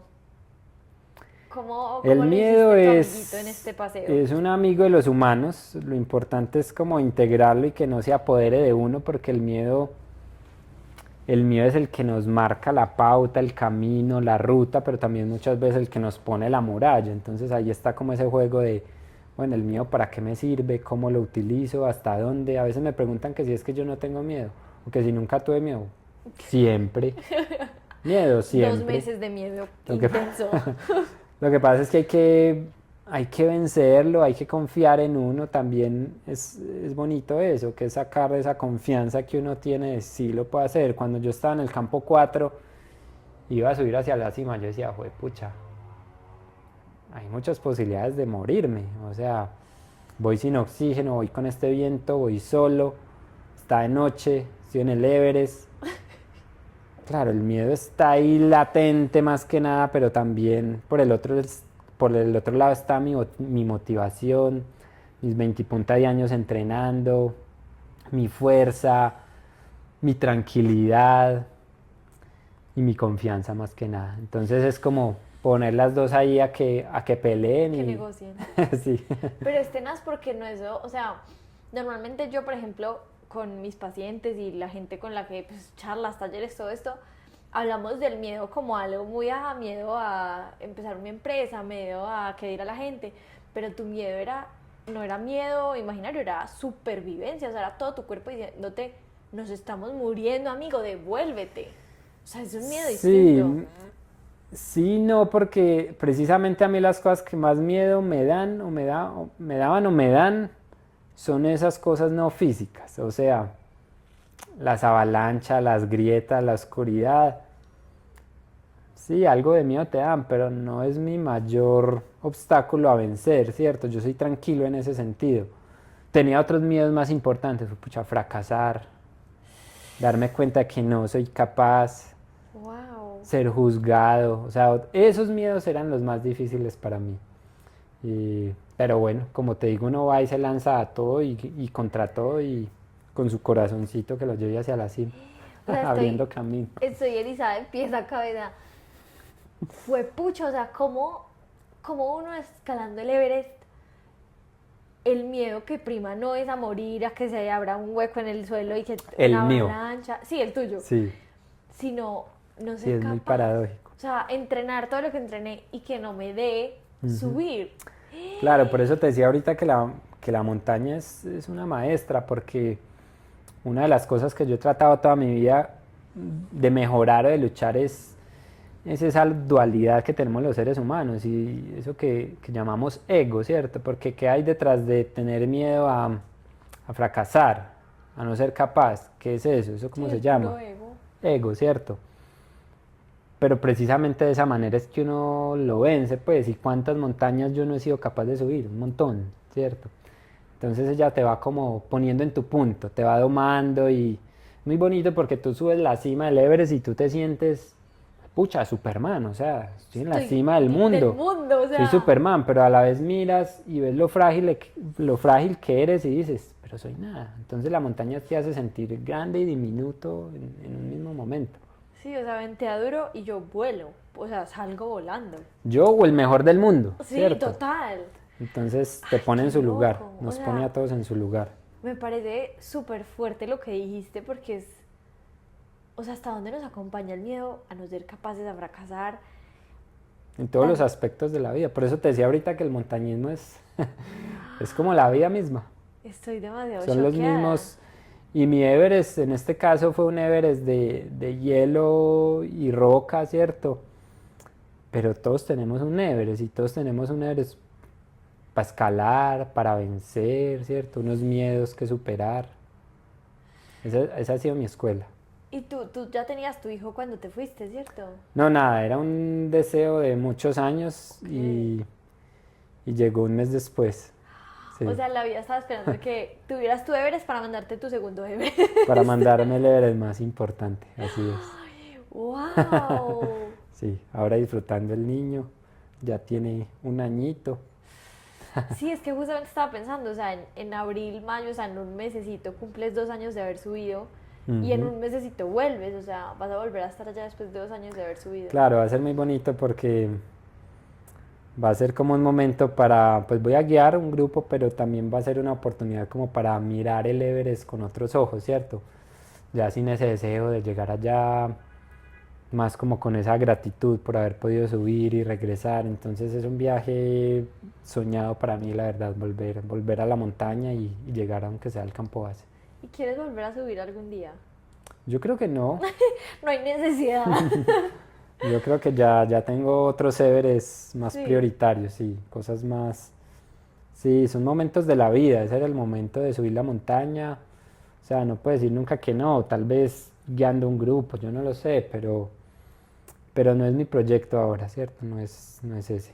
Sí, porque además lo que está en juego es más grande, o sea, como que también eres papá de un ser humano del Claro, mundo ya tienes un hijo, y no estás, una o sea, familia, exacto, o sea, al ir al Everest hace 2 años tú, pues listo, pones en juego tu vida y pues es tu vida, pero ahora está bien el papá de alguien. claro. Sí, exacto, por eso te decía, ese es el Everest por el que hay que trabajar ahora, ese niño. Mate, y yo, obviamente nos podrías hablar un montón de la preparación física y las trotadas y que me imagino que es súper interesante, pero yo tengo una debilidad y un interés más allá. ¿Cómo te preparaste mentalmente? O sea, ¿qué pasa en ti? ¿Tuviste psicólogos deportivos? ¿Tuviste coach? ¿Cómo te preparaste dentro de ti para ser capaz de enfrentarte al Everest? Pues a ver, yo creo que gran parte viene con uno, con tu Ok, personalidad, ¿cierto?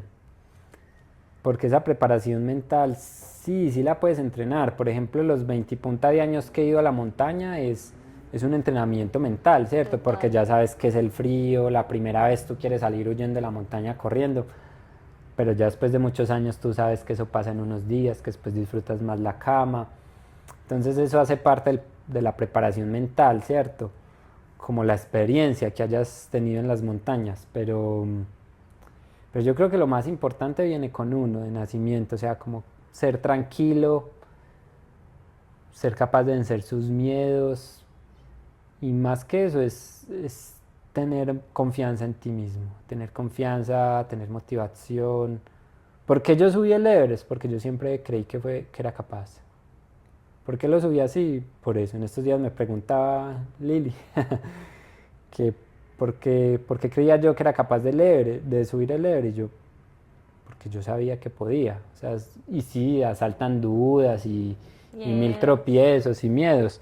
Pero siempre en el fondo yo tenía confianza en que lo podía hacer y que lo podía hacer sin oxígeno, si no, no lo hubiera intentado. O sea, si yo creyera Claro. que no era posible, no lo hubiera intentado y me fui a intentarlo. Yo creo que lo que vale es eso, intentarlo. Sea o no sea capaz uno para regresar una próxima vez o 10 veces más, pero hacer el intento es bien importante. Claro, Sí, porque entra en juego una cosa súper heavy y es como justamente escucharte, o sea, porque tú nos lo dijiste muchas veces en la historia, o sea, tengo fuerza, me siento bien, estoy respirando, mi ritmo cardíaco, tengo calor, los dedos de los claro, y pies. toda esa parte sí se entrena, toda esa parte es el conocimiento Sí, que uno tienes adquiere, que saber. claro, toda esa parte se adquiere es entrenando, o sea, siendo un deportista, tú ya sabes cuándo tienes fuerza, cuándo Tu tienes un día límite. bueno, tú sabes muy bien tus límites, eso te ayuda mucho el deporte. Pero tú puedes saberlo e igual si no tienes esa responsabilidad y esa conciencia, no falta el que dice tengo los dedos congelados, pero ¿cómo no voy a subir si tengo la cima ahí? Ah, no, me voy. O el Sherpa me está diciendo que se va a devolver porque está muy peligroso, pero no me importa, me voy. Claro, hay que poner todo en una balanza, o voy a la cima Y o ya, pierdo mis dedos, pues para mí una montaña no vale la falange de un dedito, o sea, lo importante es regresar completo. Yo creo que lo más importante es, yo le digo mucho a los clientes que llevo a las montañas que antes de intentar la cumbre yo les digo, muchachos, lo más importante de esto es regresar con salud, regresar como amigos y regresar con la cumbre y en ese orden, ¿cierto? Ese debe ser siempre el orden de prioridades, porque de nada vale tú llegar a la cumbre y bajar congelado o pelear con el amigo y nunca volverte a hablar. ¿Sí me entiendes? Entonces, sí hay que tener como claras las prioridades. y y la paciencia, o sea, como que tú nos decías, sí, me tocaba esperar 2 horas, pues y en un punto donde el tiempo es vida o muerte, como que 2 horas sentado esperando a que la gente suba, le puede costar la vida a alguna de las personas que ha subido. Sí, ese era un miedo que yo tenía de que me tocara esperar mucho y el problema es que cuando esperas te congelas, Porque porque si te no quedas ahí caminas, quietecito. sí, eso me pasó en todo el ascenso de esa noche, pero siempre estuve bien de temperatura. Yo siempre dije, en el momento que empiece a sentir frío, le paso a esta gente si me toque salirme de la cuerda, pero siempre estuve bien de temperatura, entonces no lo logré, pues no tuve que hacerlo. Y la paciencia, sí, eso también es yo creo que una virtud que nace con uno, pues a mí a veces la gente me pregunta, ¿y usted que hizo 5 días metido en una carpa de 1 metro? O sea, Total, ¿usted no se enloqueció? sin un libro. Sin libros, ¿y usted cuántos libros le...?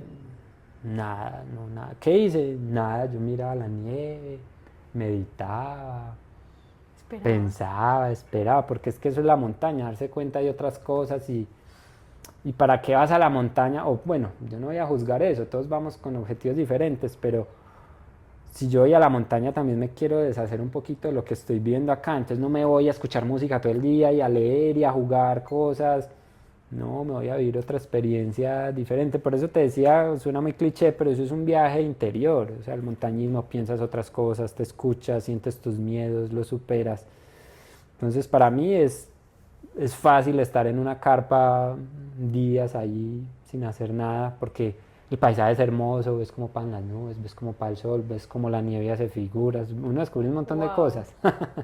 No, pues qué, o sea, también tiene que haber, o sea, la fuerza mental no es solamente para subir, sino para resistir lo que se necesita para subir, o sea, es estar 2 meses en unas condiciones súper precarias, con otras Claro, y la fuerza mental prioridades. es también entrenar varios años y que el COVID te diga no, entrenar varios años, llegar a Nepal, escalar 2 meses y que la tormenta te diga no, hacer un tercer intento, ¿sí me entiendes? Total. Todo eso es la motivación.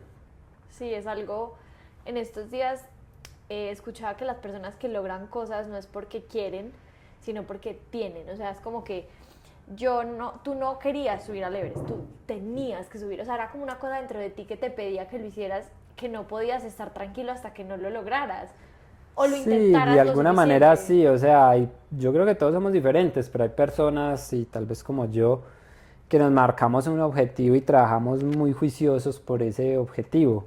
Y en ese sentido, pues yo soy uno de esos y para eso sirve como la disciplina, porque claro, detrás de este ascenso hay mucho Años. entrenamiento, hay mucha disciplina, ¿cierto? Y es también una enseñanza bonita para los jóvenes de ahora que todo lo quieren así fácil, rápido y que no tienen paciencia nada. O sea, yo me demoré para escalar una montaña 20 y punta de años. ¿Sabes qué? Solo decir eso suena como súper loco, como que si tú quieres subir al Everest, tienes que entrenar 20 años, o sea, es una preparación que no es solamente física, es mental, es de poner en perspectiva tus motivaciones, tus Sí. prioridades en la Y vida, también dependiendo del cómo lo quieras subir, ¿cierto? también. Porque hoy en día hay algo triste que está pasando y es que el Everest se convirtió como en un trofeo. Los millonarios quieren subir el Everest y nunca han subido una montaña, entonces van y les ponen botellas de oxígeno desde abajo, te dan 2, 3 sherpas, pagan un montón de plata y lo único que quieren es llegar a la cima sea como sea, ¿sí me entiendes? Para mí la forma valía, para mí la forma contaba, por eso también quería hacerlo solo. Más allá del ego, no es por decir, uy, lo hice más de una manera más difícil que vos, no, es más por la autosatisfacción que sentí, ¿cierto? Total. Y por lo que hay detrás de ese logro previo, o sea, por los entrenamientos previos que tú tuviste que hacer y por todo el camino recorrido que te tomó y todas las enseñanzas o experiencias vividas que te permitió vivir ese Everest, ¿cierto? Pero si tú eres un millonario y nunca has subido una montaña, usted se prepara unos meses en un gimnasio, paga un montón de plata y al Everest sube, no tengo duda, más ahora más que nunca, eso te ponen oxígeno, desde que le pongan oxígeno todo el tiempo. Helicóptero al campo 4 y suba. Sí, ya hay gente que está bajando en el descenso, los recogen en el campo 2 y se los llevan. Sí, ni siquiera Sí, terminan de bajar la montaña. sí, total, yo creo que ahí ya entra como entran en perspectiva muchas cosas porque es justamente la motivación, pero también como que, o sea, cuando uno quiere hacer cosas, es volverte la persona que es capaz de hacer cosas, no es subir al Everest, es ser la persona capaz de subir al Everest sea con 3 sherpas o no, o con oxígeno o sin, pero también lo que tú viviste esos 2 meses no te lo quita nadie. O sea, como que estoy segura que no es lo mismo interiormente e internamente lo que pasa a raíz de subir el Everest como lo subiste tú. Pues, o sea, wow. Sí, claro, esos son apuestas de vida diferentes. O sea, yo me gasté un montón de dinero porque subir al Everest, pues una expedición hoy en día te vale $50.000 más comprar los equipos. Una expedición, yo fui 2 veces. Y otra vez muchos me dirán, pero es que yo con eso me compro un carro y un apartamento. Qué chévere. Sí, es verdad, y es válido. Compártelo. Pues también yo con eso subí una montaña. Y como tú dices, me queda para toda la vida Total. mi montaña y mi conocimiento. Ya tendré más tiempo de ahorrar para comprar la casa. Hay otras prioridades en la vida cuando uno quiere estar en la Sí, cima del exacto, es mundo eso, es de prioridades y es de momentos de la vida también, ¿cierto? también.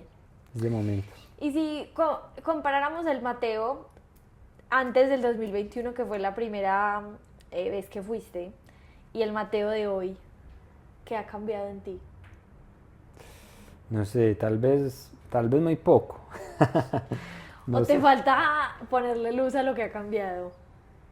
Lo que pasa es que eso, uno vive tantas cosas en tan poco tiempo que estos viajes te nutren, pero mucho después. O sea, yo todavía recibo enseñanzas o estoy apenas empezando a procesar todo lo que ha pasado. Porque mira, yo en 2 meses, yo les conté el resumen, pero por ejemplo, 3 personas de mi expedición se murieron. Yo no les terminé de contar. El japonés que subía conmigo y el de Ah, Moldavia. ¿verdad?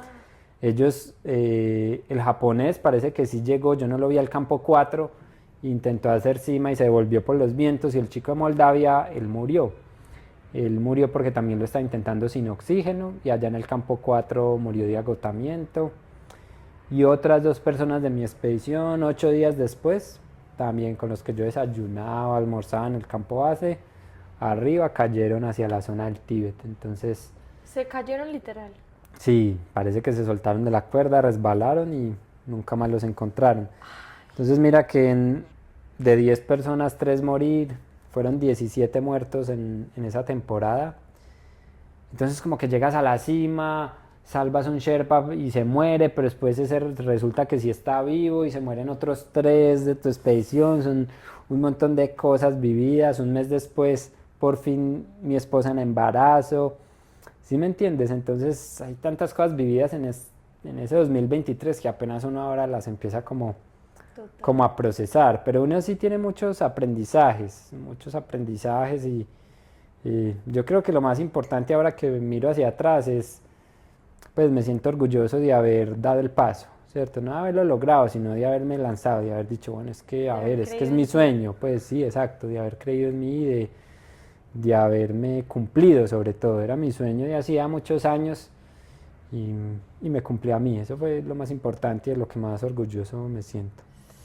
De que tomé la decisión en el momento que era, porque ya después ya tengo hijos, ya me meto en otras cosas, ya Claro. después se me pasa la vida. Y yo iba por allá a estar viejito, hey, nunca fui al Everest, siempre quise ir. No, no, hay que tomar la decisión y lanzarse al vacío y prestar dinero y arriesgarse y irse con miedo. Así es, hay que lanzarse. Sí, qué bonito, porque si de pronto no lo hubieras hecho en ese momento, se hubiera embolatado un poquito el... Claro, Pues y también lo que te decía, o sea, cómo te vas a escalar la montaña más peligrosa del mundo con un chiquito claro, aquí. yo quería cerrar precisamente como ese ciclo para poder ya tener este bebecito. Mate, entonces ya en perspectiva, si yo te dijera top 3 cosas más difíciles de subir el Everest, ¿cuáles son? O como esos momentos en los que tú dijiste, Eh, hijo de pucha, ¿yo qué estoy haciendo acá? la primera diría el entrenamiento previo. Ok, o sea, ni siquiera el Everest. Sí, yo creo que lo más difícil son otras cosas que no son allá, sino el entrenamiento previo para subir es que el Everest te demoras 2 meses, pero entrenando un montón de años. Y ese entrenamiento, por lo menos si lo vas a hacer bien, es todos los días, llueva, truene, o relampaguee, levante, se monte en bici, o Total. trote, o escale, o corra. Y uno muchas veces está motivado, pero no todos los días lo está, y hay veces hay compromisos y eso no se puede aplazar. Entonces hay que volverse muy juicioso con eso. Esa parte es bien difícil como de lograrla. Eh, Otra cosa difícil es vencer los miedos y los juicios y prejuicios de la gente, porque te vas a una montaña, a subir una montaña, ¿Para a qué? gastarte 300 millones de pesos. Pero este man está loco, te vas a matar ya, ¿cierto? Entonces, pero ¿cómo le voy a justificar yo a las personas que voy a subir una montaña y que me digan, es que eso no tiene justificación? Claro. Si uno no lo tiene en el corazón, Exacto. pues no puedes Y yo no te entender. necesito justificar porque me gusta mi esposa, ¿cierto? Me Total. gusta, ¿cierto? Me gusta, porque me voy para leer, porque quiero irme, porque me gusta, porque es mi vida, porque estoy joven, porque me siento vivo, porque es el momento de la vida para hacerlo. Pero vencer esos juicios culturales es difícil, porque tú ves que aquí todo el mundo lleva una vida muy así, tienen una manera de vivir, ¿cierto? Y tú te estás yendo, estás como contra la corriente. Claro. Entonces eso yo creo que pega bastante. Eso también es lo más difícil.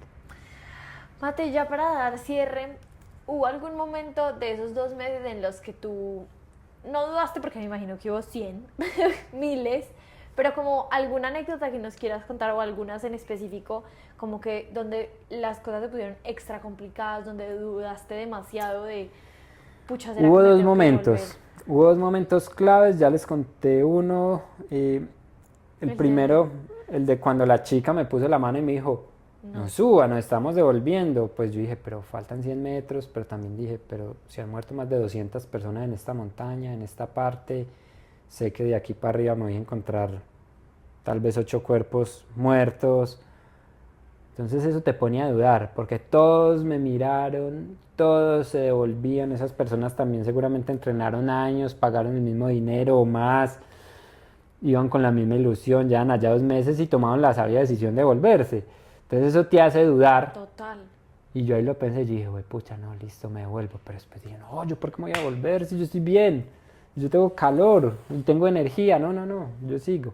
Entonces ese momento fue uno. Y el otro, un poco antes de eso, tal vez 3 horas antes, cuando amaneció, yo llevaba unas gafas como de esquí por el viento tan fuerte y llevaba mi máscara. Y en un momento yo me reacomodé la máscara con las gafas y cuando exhalé, ese vapor de mi exhalación se entró a la parte interior de la gafa y lo cubrió y la cubrió, o sea, la empañó, pero a esa temperatura se congeló, o sea, quedó como Como hielo. escarcha. Exacto, como escarcha toda la gafa y yo no veía.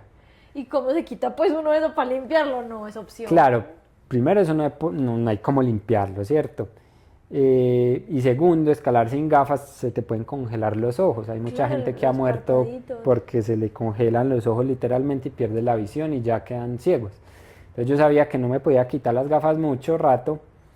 Resulta que yo tenía un lente de repuesto y saqué el lente y cuando lo estaba cambiando, como uno ya unos guantes gigantes, ahí mientras le hacía el clip y todo, pasó un ventarrón y ¡pa! Me botó el lente que tenía. Y yo, jue madre. En ese momento yo recuerdo que estábamos a 8500, 300 metros debajo de la cima. Y yo me senté y miré el Makalu, otra montaña de 8000 metros al frente. Y todo el amanecer hermoso. Y yo decía, oye madre, me tocó devolverme. Pero bueno, me sentía como contento. Yo dije, no, pero llegué hasta acá y me voy a volver es por unas gafas. Yo podía haber subido, yo estoy a 8500 fuerte. Bueno, qué rabia volverme por unas gafas. No, pues qué.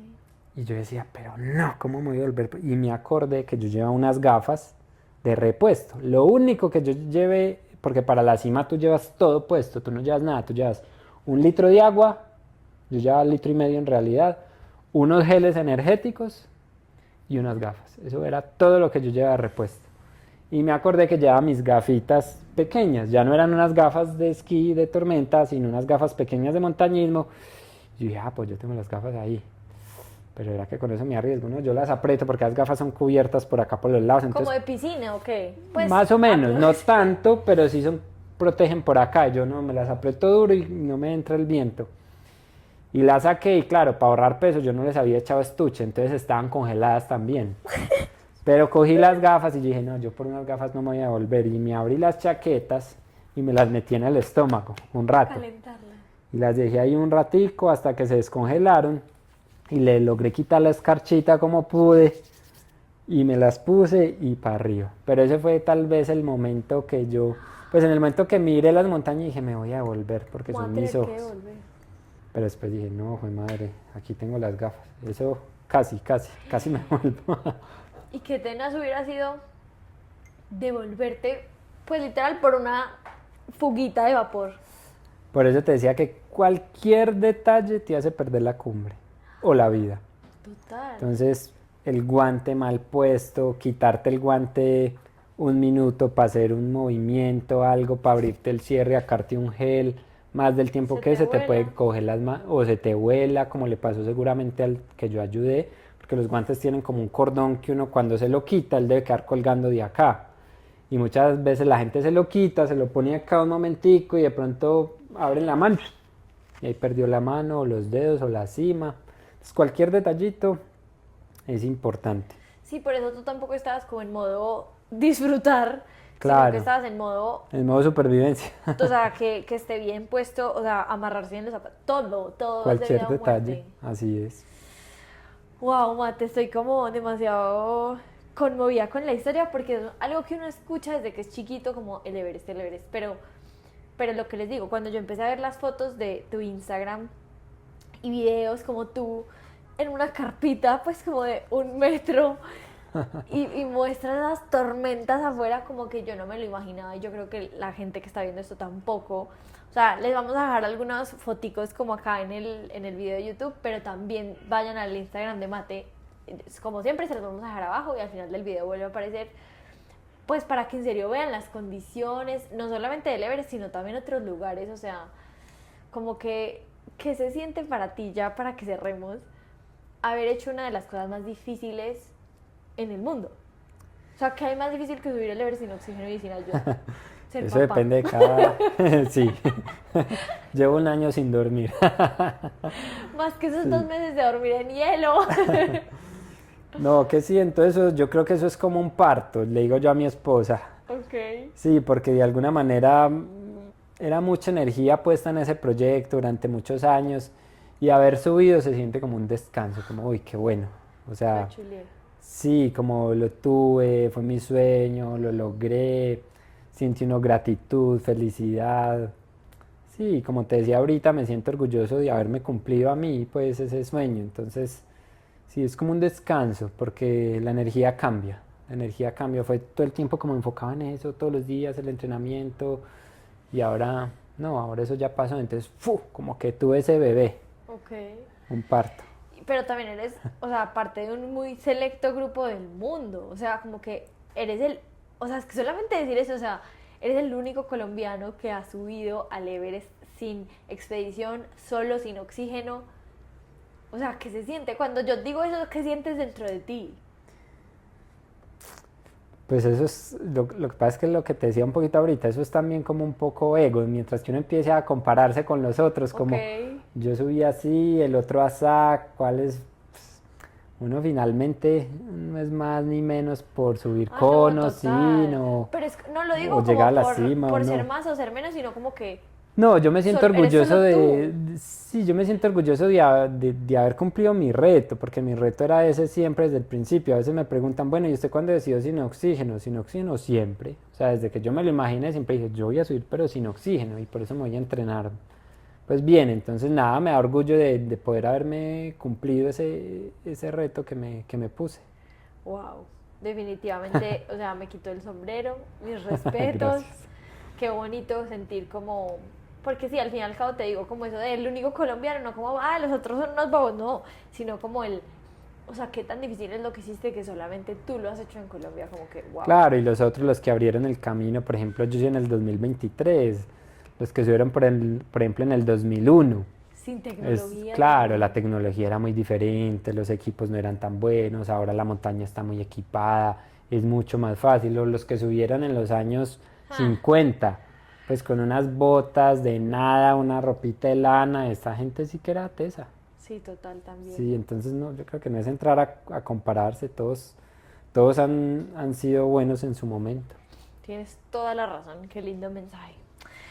Bueno, Mate, entonces yo creo que para cerrar, espacio publicitario no pagado. O sea, si alguien, pues porque obviamente quién no va a querer hacer una montaña contigo, tú haces expediciones solamente a montañas, o sea, Sawa es agencia de viajes. Faltó presentarme, me presento, me presento al final. No, Sí. mentiras, pues yo estudié biología, pero también estudié guianza turística y dirijo una agencia de viajes de naturaleza, expediciones de aventura. Entonces tratamos de abarcar como todo el territorio colombiano a los lugares más bonitos, naturales por lo menos, y hacemos expediciones a otras partes del mundo. Entonces hago viajes de montaña, por ejemplo te contaba que voy para el campo base del Everest con un grupo, cada año lo hacemos, vamos a hacer, no sé, safaris en África, escalar otras montañas. Nada, la agencia se llama Sawa Travel, me encuentran o nos encuentran en el Instagram como Sawa Travel Colombia.